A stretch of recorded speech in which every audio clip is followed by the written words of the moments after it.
los habitantes para labrar el progreso del Paraguay. Pondré todo mi empeño en trabajar sin desmayos por la felicidad del pueblo y haré respetar la autoridad legítimamente constituida. Yo, Alfredo Stroessner, presidente de la República del Paraguay, juro ante Dios y la patria cumplir y hacer cumplir fielmente esta Constitución. Si así no lo hiciere, Dios y la patria me lo demanden. ¿Me llaman a mí? Venga. Desvístase.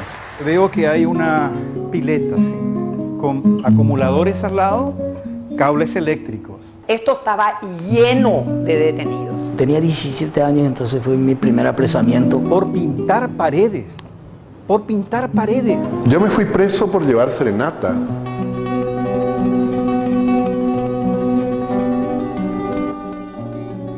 Nosotros buscábamos libertad por un lado y buscábamos por otro lado también justicia social. Conquistar el mundo, cambiar el mundo, defender la paz, o sea, todo eso que hoy como ideales uno lo puede expresar libremente.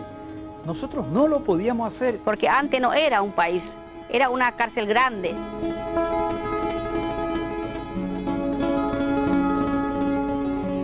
Es necesario volver a pasar por la piel y decir nunca más. Juro ante Dios y la patria cumplir y hacer cumplir fielmente esta Constitución. Si así no lo hiciere, Dios y la patria me lo demanden. El parte diario de investigaciones de la década del 60. Están los muertos. Yo solamente lloré justicia. Esta era la celda 18. Acá estábamos nosotros. Yo vencí al estornudo. Y después alguien venía y se subía a horcajadas sobre mí de nuevo. 7 veces voy a hacer electricidad, se me envió liaja, se preocupó muy. Es necesario volver a pasar por la piel y decir nunca más.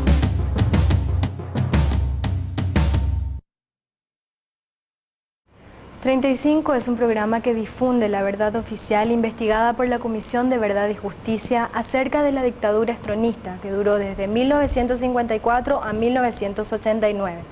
En los diferentes capítulos vamos a conocer historias y sucesos que durante 35 años millones de compatriotas sufrieron. Orerembiapó, Doguerui Puaro, Ñonairona. 35, Oruñan debe un espacio, una oportunidad. Y Catujanguaisha, Umiñandera Pichacuera, Oikua, Umimba Eva Yeta, Oikobacueña Neretame. Anibejanguá Oiko. Hoy queremos rendir un homenaje a toda esa resistencia y sobre todo queremos construir un Paraguay realmente democrático, con justicia, sin impunidad y donde se respete la dignidad de todas las personas sin distinción.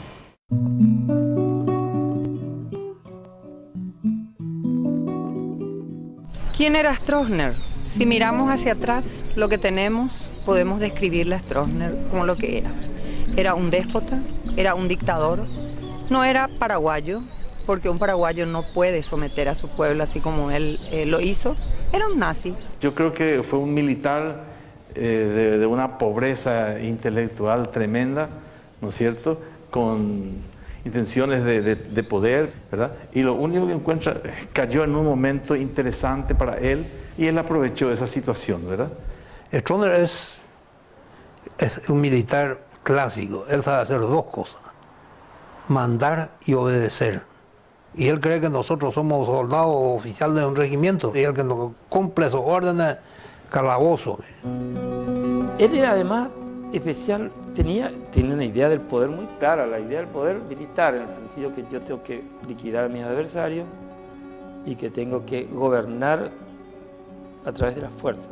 No era sencillamente, como tratan de decir, el odio al comunismo o el odio a los revolucionarios. Es verdad, odiaban a los revolucionarios, pero porque los revolucionarios ponían en peligro sus privilegios y los robos que estaban realizando. El general Alfredo Stroessner, afiliado al Partido Colorado, toma el poder el 4 de mayo de 1954 mediante un golpe de Estado que destituyó al presidente colorado Federico Chávez. Stroessner asume oficialmente la presidencia el 15 de agosto de 1954. Stroessner llega al Paraguay en el año 1954, cuando el país salía de escasos años atrás de un periodo tan anárquico donde entre el 48 y el 49 en 15 meses hubo 6 presidentes de la República. Y parece que había cierta expectativa en ese momento, porque los gobiernos posteriores a la revolución de 1947 de origen colorado, todos eran de origen colorado, no lograron capear la anarquía posguerra civil. Aparece la figura de Stroessner como la figura que convoca, la que tiene el poder, que por otro lado tiene un discurso firme, pero patriótico, como una especie de salvador.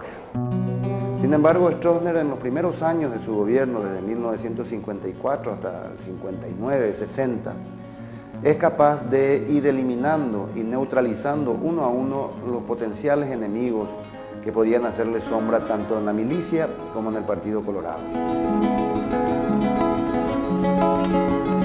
Se inicia así la llamada era de Stroessner, con la alianza política entre el Partido Colorado, el militar golpista y las Fuerzas Armadas, que constituyen la denominada Unidad Granítica, un sistema que perduró hasta 1989.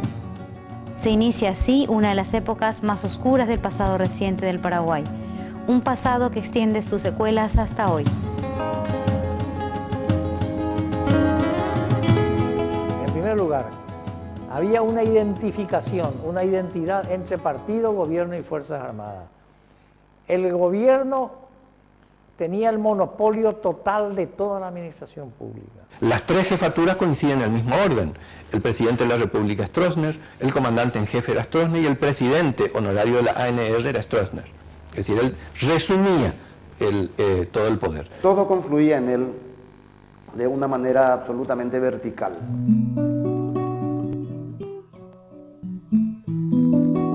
El régimen desde el año 54 encontró resistencia y fue eliminando esa resistencia uno a uno. La primera resistencia obviamente la tuvo dentro de su propio partido, dentro del Partido Colorado, y son las primeras víctimas. En las Fuerzas Armadas, cuando sube Stroessner, las Fuerzas Armadas eran coloradas, pero debe purgar nuevamente a los colorados y va tomando a los aliados que coinciden con el coloradismo stronista.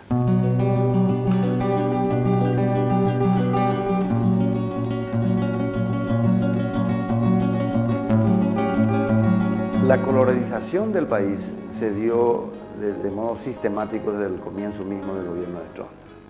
Es decir, era imposible que un joven decida hacer la carrera militar si no estaba afiliado al Partido Colorado. Convirtieron a las Fuerzas Armadas de la Nación en una fuerza partidaria. De hecho, hasta hoy, más de 20 años después de la caída de Stroessner, todavía no hay un solo coronel que no sea afiliado al Partido Colorado, ¿verdad? Como resabio de aquella época. Era la época de los recomendados. Para cualquier cuestión importante, usted tenía que llevar la recomendación de algún ministro, de algún político. El mensaje era: yo te doy estos favores a cambio de tu sumisión mental, tu sumisión verbal, tu sumisión actitudinal. Es decir, por esta ayuda que yo te doy, lo que yo te reclamo es que siempre votes por el partido, que seas un soldado leal al partido y, si es posible, que seas un delator para el partido. Entonces se afiliaban, pero no tenían ninguna convicción para ello. En un lugar donde podían trabajar entre 10, trabajaban 50. Estaban ahí, pero cobraban. Era una manera de cumplir el papel del Estado de crear fuentes de trabajo. Es una situación que hay que detener. Nosotros todavía no rompemos la dependencia de esa naturaleza. La dictadura de Stroessner fue totalitaria porque ejerció un dominio absoluto sobre toda la sociedad, abarcando tanto lo público como lo privado. Las asociaciones gremiales, sindicales, el sistema educativo, la cultura, el control y el miedo estaban impregnados en todos los rincones del país. No es un régimen militar autoritario transitorio, es un sistema totalitario que pretendió la perpetuación del sistema. Stroessner, sin embargo, pese a tener todas las características de un gobierno dictatorial, tenía una diferencia. Por un lado era el único de estos dictadores que estaba apoyado por un partido político, y por otro lado tenía una obsesión por mantener las fachadas democráticas. Sin embargo, era una dictadura interna en donde la voluntad del dictador se imponía a través de tortura sistemática, de apresamiento a opositores, de largas prisiones sin juicio, de un exilio que fue masivo y de un amedrentamiento a la sociedad civil que fue permanente durante los 35 años que duró la dictadura.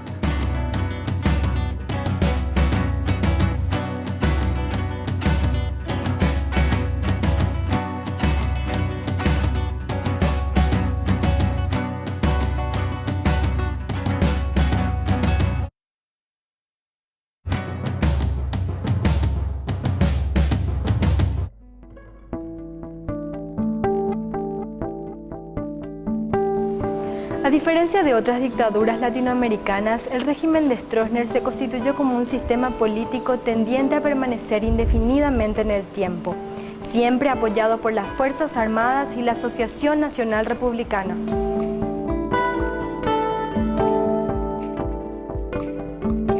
Cuando ya no podía ser presidente de la República, el Partido Colorado modificó un artículo de la Constitución para hacer posible su reelección o su presidencia vitalicia. Y cuando podía suceder la presidencia vitalicia se produjo el golpe. Pero antes del golpe ya se hablaba de la sucesión de Stroessner por otro Stroessner. Stroessner instaló un sistema político de concentración del poder en su persona, impulsado por la propaganda oficial. Cooptó además el Partido Colorado, imponiéndose como presidente honorario y socio número 1. ¿Qué es lo que hizo la dictadura? En primer lugar, militarizó la sociedad civil y, como decimos en broma, penosamente los militares no se civilizaron. Pero sin embargo, la militarización, o sea, la disciplina jerárquica y además la cuestión también de idolatrar a la figura del militar o del policía por parte de la ciudadanía era una vivencia de todos los días. Hoy, por ejemplo, el general Stroessner, hoy fallecido, sigue siendo presidente honorario de la Asociación Nacional Republicana. Cuando uno piensa en cosas como la cadena paraguaya de radiodifusión, yo siempre cuento esto, todos los días de la vida, de lunes a viernes, a las 12:30 del día y a las 7:30 de la tarde, todas las radios del Paraguay paraban su programación para contar lo que había hecho Stroessner ese día. Todos los días durante 30 y pico de años. A Stroessner le encantaba eso, y los obsecuentes de todas las épocas se dieron cuenta de eso. Y construyeron un culto a la personalidad que no tiene parangón en toda la historia paraguaya, ¿verdad? En cada 3 de noviembre, ediciones especiales de todos los diarios con páginas y páginas de alabanzas de Stroessner, firmado por todos los comercios, las empresas, las estatales y las privadas, con fotos de Stroessner, debajo de la cual aparecían leyendas que lo glorificaban mucho más que al propio Mariscal López. El día del cumpleaños del presidente era un día semiferiado. En general había una larguísima fila en la puerta principal de Muro Villaroa que doblaba por Mariscal López, y Stroessner iba pasando la mano a cada uno y de vez en cuando a alguno lo abrazaba más efusivamente y le daba 2 palmaditas en la espalda. Eso significaba que ese estaba bien, que estaba bien con el poder. De repente algún ministro o algún general era saludado de modo frío. Stroessner miraba a otro lado cuando él pasaba y eso seguro significaba su rápido paso de retiro o su destitución próxima, ¿verdad? Ese se convertía en un paria que nadie quería saludar después. Además, Stroessner propició un sistema de espionaje de los ciudadanos dentro y fuera del país a través de las embajadas y consulados. Por lo tanto, su responsabilidad personal en casos paradigmáticos fue activa y en otros casos complaciente. La delación era un deporte nacional. Como el principio era no te metas en política, ¿verdad? Si te metes, métete del lado de ellos y vas a salir muy bien, ¿verdad? Pero no te metas del otro lado porque vas a salir muy mal, ¿verdad? Esa es una retahíla de nuestros padres permanentemente. No te metas en política. La política es mala, la política es sucia, la política te va a terminar jorobando. Cuidado. Entonces había una despolitización, digamos, desde la educación. Y ya en menor medida, pero indirectamente, la sociedad como adormilada, algunas veces por recibir algún beneficio, digamos, por el partido, otras veces por miedo, simplemente, miedo a perder el trabajo, miedo a que seas señalado. Había mucho miedo. O sea, así como el autoritarismo es la segunda piel, el miedo era la tercera piel de los paraguayos, ¿verdad? No es un miedo cualquiera, no es el miedo que tenemos hoy al peajero, al asaltante, al tortolero, a esa inseguridad urbana o rural, ese miedo lógico. Es un miedo más complicado, es un miedo sistémico. Jugábamos partidos en la calle, ¿verdad? Entonces, cuando veíamos venir un policía simplemente que venía como cualquier otro transeúnte, pero uniformado, todo el mundo automáticamente agarraba la pelota y se escondía en sus casas, hasta que pase toda la policía, porque no sabemos qué determinación puede tomar en forma arbitraria diciendo que nosotros no podemos jugar en la calle. Pero no porque existe una ley o una regulación, sino que simplemente a un policía se le puede ocurrir, a otro puede pasar, pero a uno se le puede ocurrir y meternos presos. No había ninguna seguridad de que vos tuvieras un futuro más o menos predecible porque el Estado podía quitarte todo lo que tenías y no te iba a justificar y no ibas a tener ningún recurso ni ninguna protección. Finalmente terminabas venciendo el miedo, ¿verdad? Pero cuando nosotros cantábamos, venceremos de Marilena Walsh, no tenemos miedo, no que no vamos a tener miedo, claro que teníamos miedo. Y lo decimos muy sueltos de cuerpo hoy, ¿verdad? Pero había que vencer el miedo. Los jóvenes de hoy no se imaginan cómo se vivió. Los jóvenes de hoy no se imaginan cómo fueron las detenciones, las desapariciones, las ejecuciones extrajudiciales, la tortura. No se imaginan el ambiente que se vivía. Al contrario, hoy en día se cree que ese es un ambiente de seguridad. Yo creo que todavía se está viviendo ese miedo generado por tantos años de dictadura, por tanto terror, por tanta sangre, por tanto sufrimiento.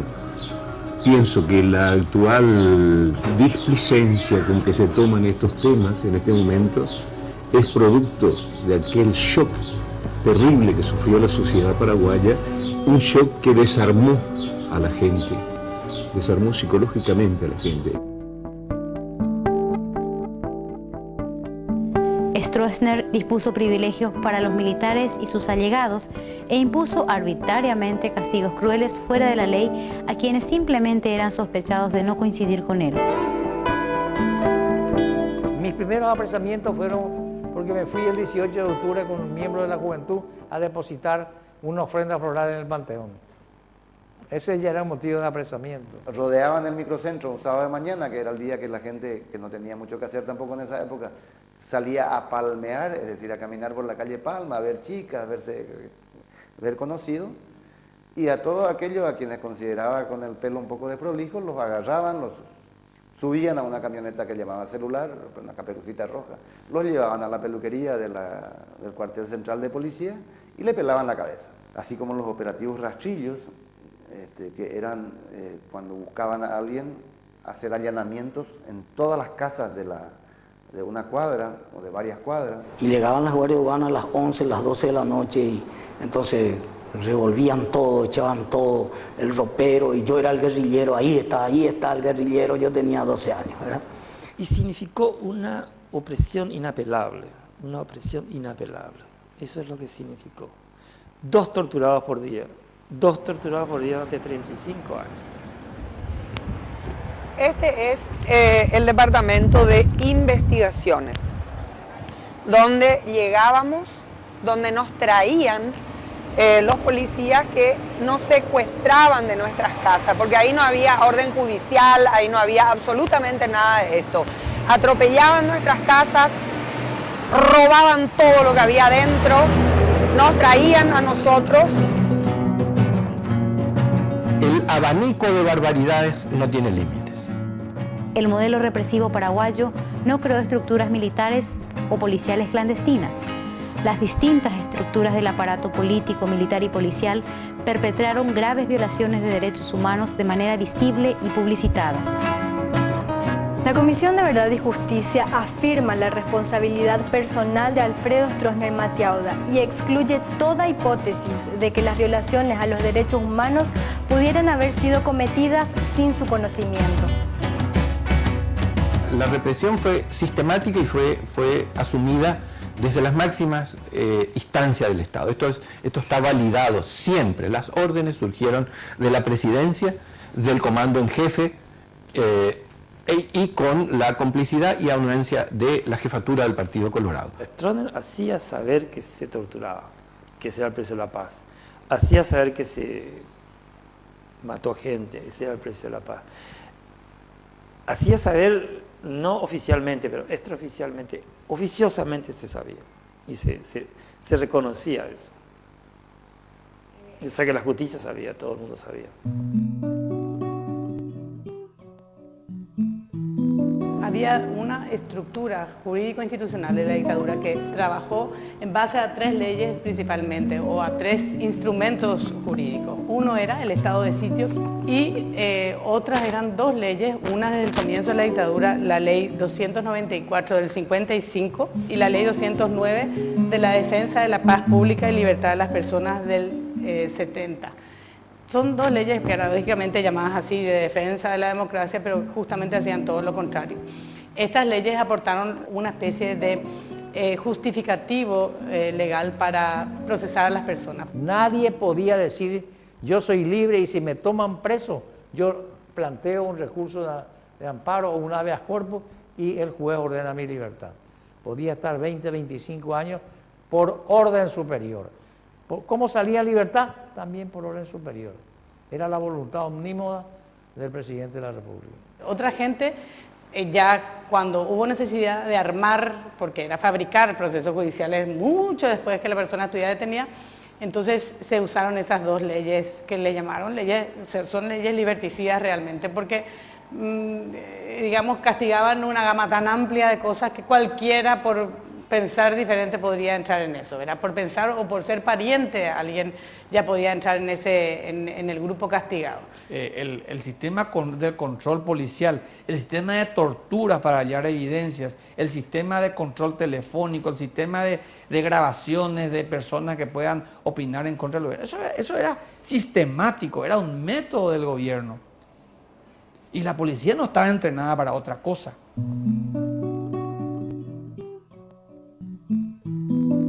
Toda la población victimizada o que estaba por ser victimizada jamás se tuvo en cuenta si era mujer, niño, varón, embarazado, enfermo, tullido. Todo el mundo estaba avisado con todas esas acciones de parte del Estado que en cualquier momento podía caer en prisión indefinida por actos o asociaciones que se consideraran peligrosos, que se consideraban potencialmente nocivos o simplemente intolerables. Hubo épocas en que se necesitaba para festejar un cumpleaños el permiso policial. Si usted hacía un permiso, una reunión, un festejo, sin permiso podían ir todos presos. Eso, la gente hoy no se imagina estas cosas, no se imagina. Todo era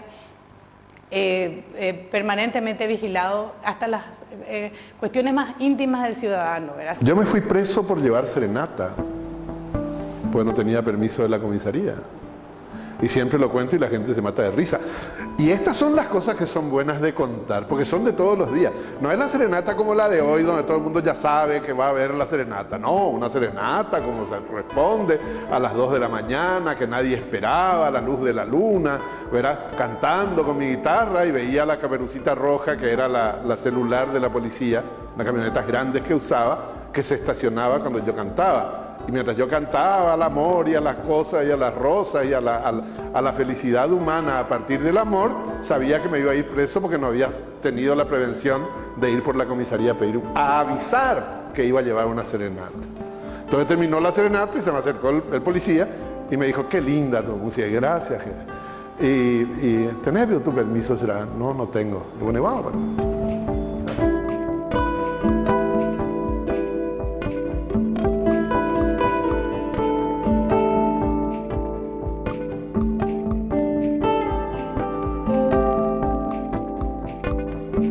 No es casual que la educación haya sido de muy escaso nivel. ¿Por qué? Porque Stroessner, como todos los dictadores, sabe perfectamente, si no lo sabe lo intuye, y si no lo intuye le cuentan, que un pueblo culto es un pueblo libre, y un pueblo libre no acepta ni dictaduras, ni tendotaces, ni burubillás, ni nada que se le parezca. Así se explica que una maestra ganara menos que una empleada doméstica. Con esta posición, obviamente, desalienta la participación en la escuela de los mejores, de las mejores, y se instala la idea de que no sabe mucho, pero y paciencia la mitad. Claro que hubo derecho a la educación, cuidado, de manera mucho más sesgada, se gastaba muy poco, el gasto público en educación era mínimo. El derecho a la educación per se no sirve. Esa educación tiene que ser de calidad. Y si uno mira la educación que se daba, definitivamente esa educación dista mucho de ser de calidad. Luego, ese derecho a la educación se vulneró miserablemente. En términos de servicios de educación y de salud, el Estado paraguayo destinaba muy poco dinero a eso, y eso se puede ver en los indicadores. Recién los gastos sociales o de educación y de salud recién empiezan a tener un incremento a mediados de la década del 90. Las escuelas, digamos, el edificio de la escuela generalmente eran contribuciones en dinero o en especie de la comunidad. Cuando el edificio de la escuela estaba listo, entonces se venía a Asunción, se pedía al Ministerio de Educación que se le ponga nombre, que se le lleven los pupitres, las escuelas y los materiales, y que entonces Stroessner iba a inaugurar las escuelas. Pero el edificio no eran generalmente con fondos del gobierno.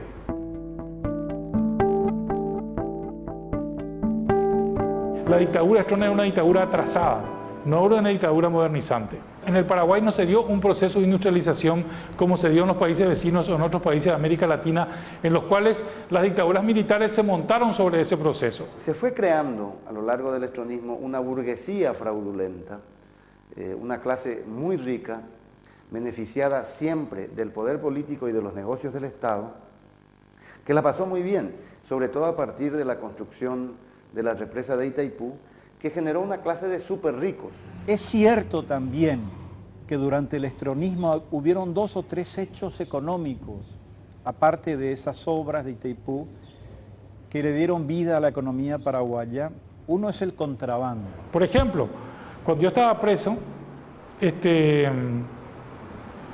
una de las personas presas, una persona presa es una señora. Y yo preguntaba, ¿por qué esta señora estaba presa? Y bueno, esa señora es parte de una red de contrabando que traía cosas de la Argentina y no pasó todo lo que tenía que pasar al jefe de investigaciones. Entonces lo mantuvo preso ahí por unas cuantas semanas, para que aprenda a que el negocio no se hace de la forma que ella quiere hacer, sino que acá existe una autoridad. Pero estaba todo controlado eso, ¿verdad? Después de Stroessner, ¿quién puede controlar? Se instala la práctica y se democratiza la corrupción. Para Stroessner, un general que no fuese rico no era un buen general. Eres general de división, eres general de brigada, ¿por qué no tenés una hacienda? ¿Dónde está tu autoridad? ¿Dónde está tu poder? ¿Para qué te di el mando si no aprovechás el mando para enriquecerte? Ese era el lenguaje típico de Stroessner con sus jefes militares. Aproximadamente 1/3 de la geografía nacional terminó en manos de jerarcas del estronismo como tierras malavidas, ¿verdad? 11 millones de hectáreas donadas a los amigos, porque se escribe todo junto y sin ese final. Los amigos, ¿verdad? Que eran sujetos de reforma agraria, eran coroneles y generales de la nación y eran presidentes excepcionales, no eran campesinos. Y aquí estamos con este drama de la reforma agraria, donde el 8% de la gente tiene el 92% de la tierra. Y no les quedó otra que tanta era la corrupción, digamos, que empezar a comer lo que se había ahorrado de la época dorada de Itaipú. Para darte una idea, había casi 900 millones de dólares en reservas internacionales en el 81, y cuando se da el golpe, habían solamente 200 millones de dólares. Lo que termina siendo es una falta de concepción de que para qué es el bien público. Porque ese es uno de las herencias más nefastas de Stroessner, que el ciudadano paraguayo no entienda qué es el bien público.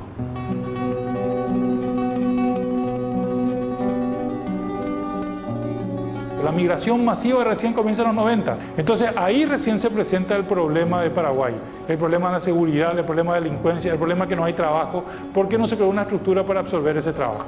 Entonces es una consecuencia posterior al estronismo, que comienza a finales del estronismo y que se... Entonces la gente eso no puede entender. Si la gente no hace ese tipo de análisis, si no maneja los datos, no puede entender.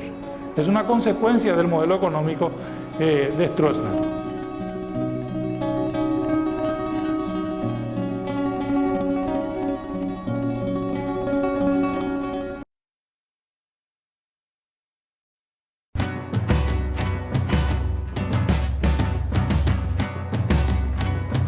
El Museo Virtual MEVES, Memoria y Verdad sobre el Estronismo, busca promover los valores democráticos a través de la difusión del informe final de la Comisión de Verdad y Justicia.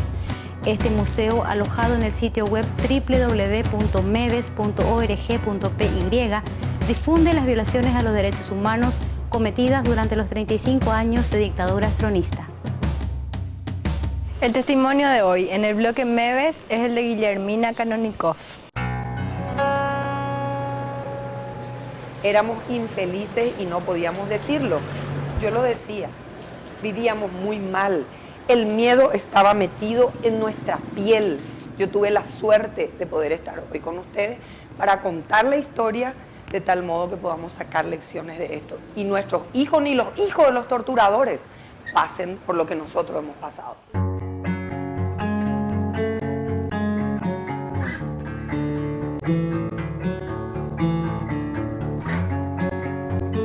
Yo tenía 21 años cuando ocurre mi detención y el asesinato de mi marido.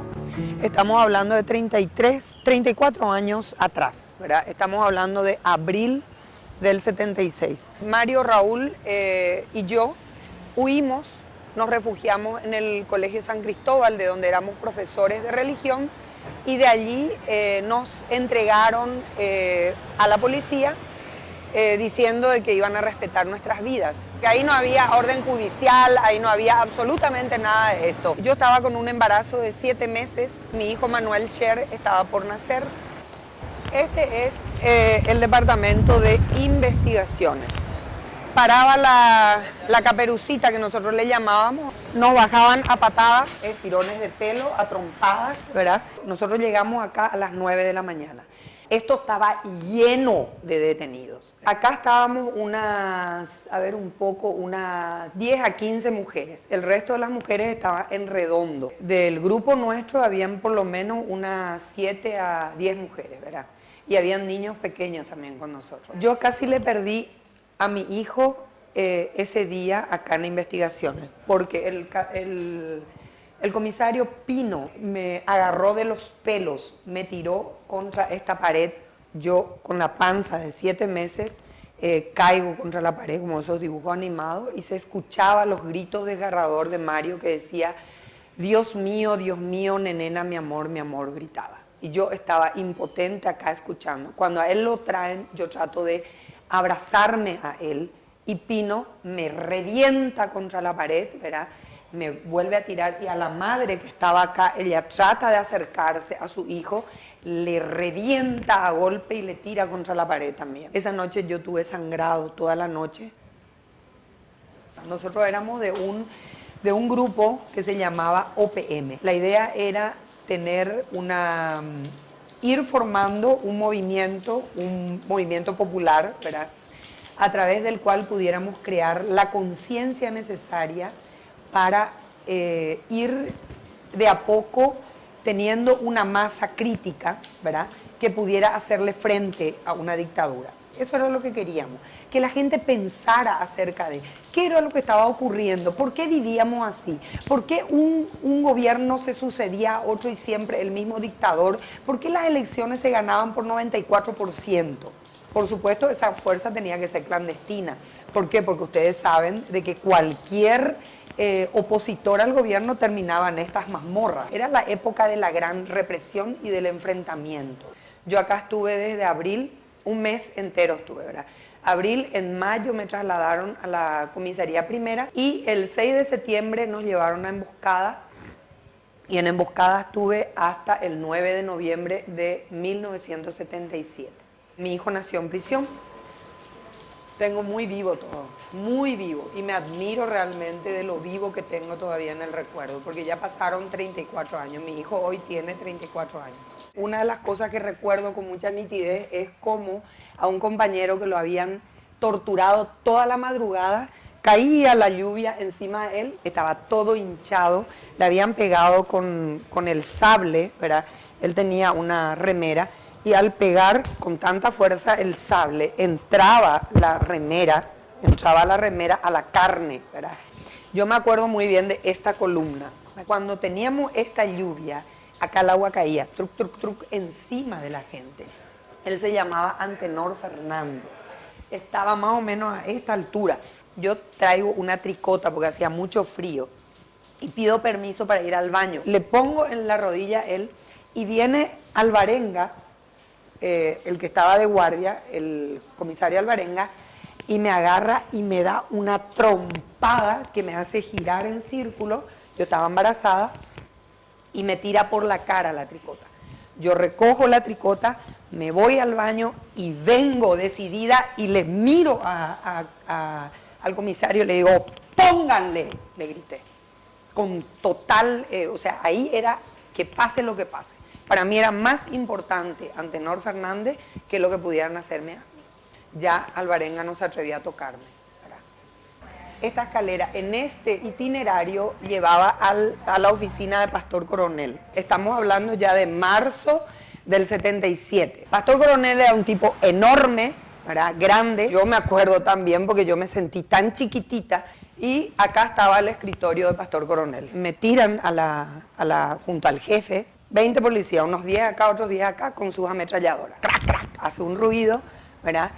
Como para amedrentarme y para que yo en ese momento hiciera lo que a ellos se les ocurriera. Me querían hacer firmar papeles en blanco, a lo cual yo me había negado. Acá lo tengo absolutamente todo grabado. Yo, mujer sola, 21 años, ¿verdad?, con un bebé que me estaba esperando allá abajo y me recibe con un guerrillera de mierda. A usted hace rato lo hubiéramos matado como le matamos a su marido. Nunca me imaginé que a Mario lo iban a matar o que a Mario ya lo mataron, porque yo me enteré de que a Mario lo mataron en julio después de que mi hijo nació. Jamás me contaron a mí de que a Mario lo habían asesinado, ¿verdad? Yo todavía vivía con la esperanza de que él estaba vivo en alguna dependencia policial, ¿verdad? Pero a él lo habían asesinado ya.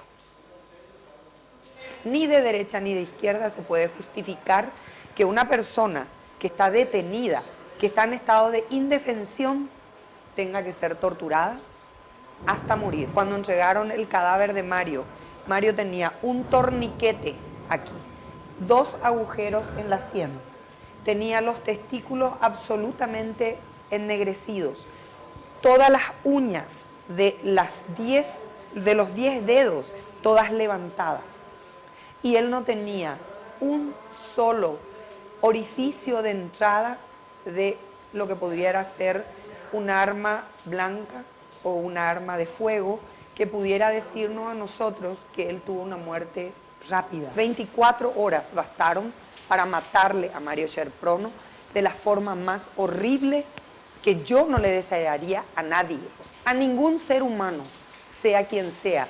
El ladrón más grande, el asesino más grande, tiene el derecho, le asiste a que se le ponga un abogado, que se le juzgue y que purgue la condena a la que es sometido. Cuando se hace la autopsia del cadáver de Mario, una de las cosas que a mí más profundamente me tocó fue el hecho que dijo el forense: la muerte de Mario Sher Prono solamente puede ser comparada con la muerte de Jesús en el Calvario, porque fue una muerte lenta, donde ellos se aseguraron que su víctima no tuviera la posibilidad de rebelarse o de enfrentarse, cuando que ellos habían dicho de que Mario Sher Prono había muerto en un enfrentamiento. Presentamos el cuerpo del delito, presentamos pruebas de testigos calificados que le dieron a Mario vivo en el Colegio San Cristóbal, entrando vivo al Departamento de Investigaciones, desde donde él es llevado al Departamento de Vigilancia y Delitos, y donde testigos calificados vieron morir a Mario. El caso de Mario Sher no es el único. Hay muchos otros casos que hoy todavía siguen dormidos en el Poder Judicial. Hago incluso un esfuerzo muy grande para recordar minuto a minuto, hecho por hecho, acción por acción, no buscando venganza ni mucho menos, sino buscando aprender lecciones, porque considero de que aquello fue algo muy grave, algo muy terrible, y hecho desde un terrorismo de Estado. Lo que hicimos fue probar, con una lucha de 10 años, de que este tipo de crímenes no pueden quedar en la impunidad, porque si nosotros no recordamos y si no penalizamos a quienes asesinaron y mataron, teniendo el poder en sus manos, nosotros dejamos una brecha muy grande abierta, y eso es muy peligroso. Hemos dejado precedente histórico. Es el único caso en que se le juzga y se le condena a quienes han cometido delitos de lesa humanidad. Nosotros tenemos que bregar por una sociedad donde se respeten los derechos humanos en primer lugar, ¿verdad? Y construir esta democracia respetando las instituciones, para lo cual nosotros estamos aportando.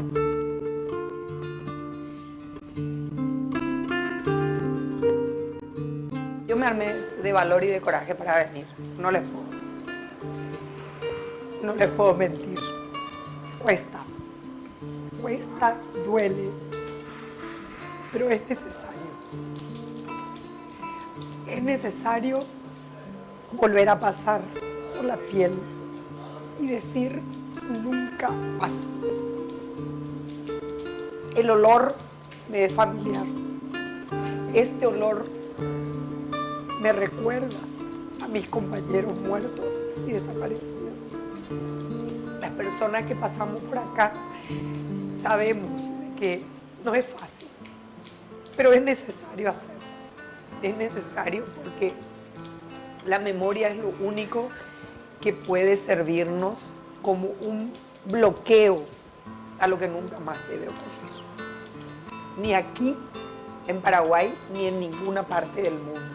Ni en una dictadura de derecha, ni en una dictadura de izquierda.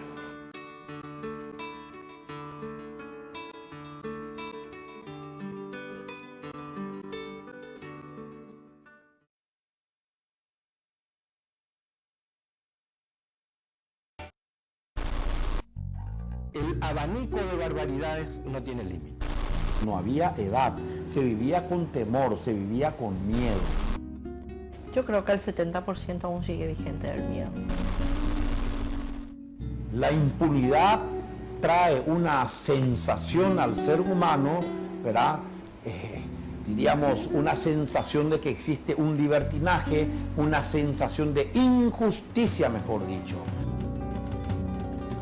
Stroessner hoy es un bloque que expondrá ante la opinión pública y ante toda la sociedad los distintos procesos judicializados y paralizados en el sistema de justicia. De hecho, el informe final de la Comisión de Verdad y Justicia afirma que la sombra de la impunidad es la que impide el pleno desarrollo de la democracia y el Estado de Derecho en Paraguay.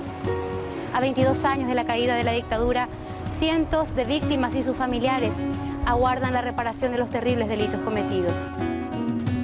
Los crímenes de lesa humanidad nosotros los resumimos en tortura en nuestro Código Penal, ¿verdad?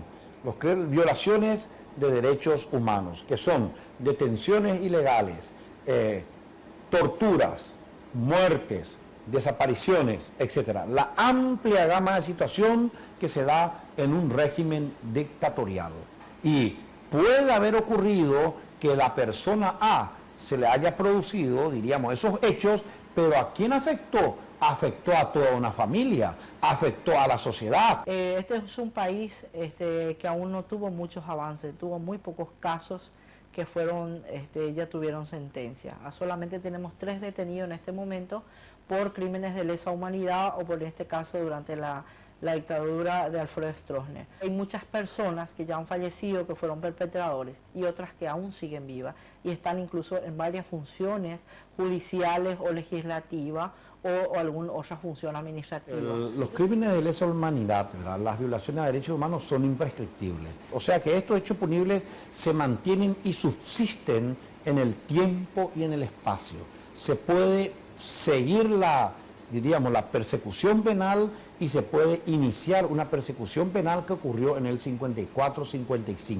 Y ahora, con mayor razón, nuestra Constitución Nacional, ¿verdad?, y nuestras leyes, ¿verdad?, declaran así en forma directa, sin necesidad de ir a los instrumentos internacionales, sobre, lógicamente, la imprescriptibilidad de la acción en estos crímenes. En el 2009 se presentó 10 nuevas querellas, 2010 también 10 querellas contra los violadores de los derechos humanos.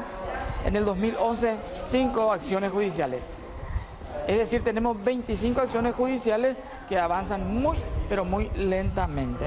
En total fueron presentados 37 casos, 25 casos siguen trámites, 9 terminaron definitivamente y 3 o están paralizados o con sentencia en primera instancia sin llegar a culminar totalmente. El caso más emblemático que está paralizado es el caso en el cual se involucra la muerte de Celestina Pérez Almada, esposa de Martín Almada. Hace 22 años empezó y no tiene sentencia definitiva. La justicia es muy discreta en su actuar. Vemos que son muy lentos los procesos. No hay prácticamente condenas nuevas. La actuación del Ministerio Público también es sumamente discreta. En estos años no tuvimos nuevos imputados. Entonces esa es nuestra preocupación fundamental. La persecución penal es de obligatoriedad, lógicamente, para el Ministerio Público por el nuevo Código Procesal Penal, que hablamos del principio de legalidad procesal, que toda autoridad está obligada a la persecución de hechos punibles. No hay una sola imputación de los 25 nuevos procesos iniciados desde el 2009. Hay una nueva unidad de derechos humanos del Ministerio Público, pero está imbuido del mismo espíritu que se tenía antes. Y creo que la directora Soledad Machuca, está una tal Beatriz Saprissa, Ullari y otras personas más. Pero con el hecho de que no hicieron una sola imputación desde el 2009 es grave, ¿eh? Necesitamos un mayor compromiso, una mayor voluntad política de todos los sectores, especialmente del Poder Judicial, del Ministerio Público y, ¿por qué no, del Poder Ejecutivo? Si hay falta de credibilidad al sistema de justicia, se cae uno de los poderes del Estado, ¿verdad? Y eso hay que evitar, ¿verdad?, esa sensación de impunidad. Esperamos que nuestro nuevo fiscal general tome una actitud y asuma una posición mucho más comprometida con esto, ¿verdad? Atención, pueblo paraguayo, habla el general Alfredo Stroessner. Stroessner es un ser nefasto, un ser, decir criminal es decir poco, genocida. Están cogiendo y torturado. Me agarran y me meten en la bañera con agua sucia. Me va castigando, me va azotando hasta hacerme desmayar. Estaba yo torturado, como pensé que hay 2 costillas, como y vea, siempre al lado me respira. Me robaron mi inocencia, no me dejaron terminar mi primaria, me robaron todo. Lo que tiene la dictadura, lo que tiene el terror, lo que tiene la violencia, lo que tiene la tortura, es que una vez que te tocó, ese toque queda para toda la vida. Pongo mi pensamiento en el luminoso destino y en las glorias de la nación y pido a Dios me dé las fuerzas suficientes para cumplir con mi deber con acierto y patriotismo. La herencia del estronismo es la impunidad que todavía hay, el poder judicial que no funciona, el prebendarismo que todavía existe, las coimas que todavía existen, ¿verdad? La corrupción hasta en el último, la corrupción va hasta el último empleadito. Prebendarismo y clientelismo son sin duda así como la estrella, ¿verdad?, de ese estado de cosas, pero el autoritarismo, no importa los planes de nuestros políticos, o mandacuara tiene que saber mandar. No importa qué haga, si sabes mandar, lo hará bien. Es terrible. ¿Por qué no reclama nuestro pueblo? Porque le pegaron siempre que reclamó. Y Stroessner se encargó particularmente de hacerlo, y esa es una herencia terrible del estronismo. Yo creo que eso ya el pueblo paraguayo ha dicho basta. Ya la juventud paraguaya ha demostrado que no va a permitir que el estronismo vuelva. Uno fue el marzo paraguayo y otro fue el levantamiento de los Carapintá del año 96. Y de este tiempo a esta parte la juventud ha conquistado derechos y toda la sociedad ha conquistado derechos que no está dispuesta a permitir que se les robe. Lo que nunca debió ocurrir, no vamos a permitir que vuelva a ocurrir.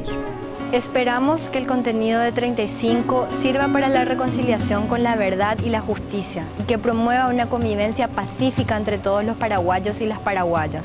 Ñembo que tiempo o pama lomita.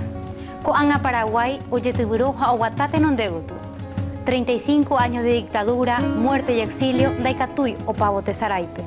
Coanga empuñandebe ñamba apo jañaño putibo y catujanguaisha umi víctimas, a familiares de víctimas o huereco justicia a reparación.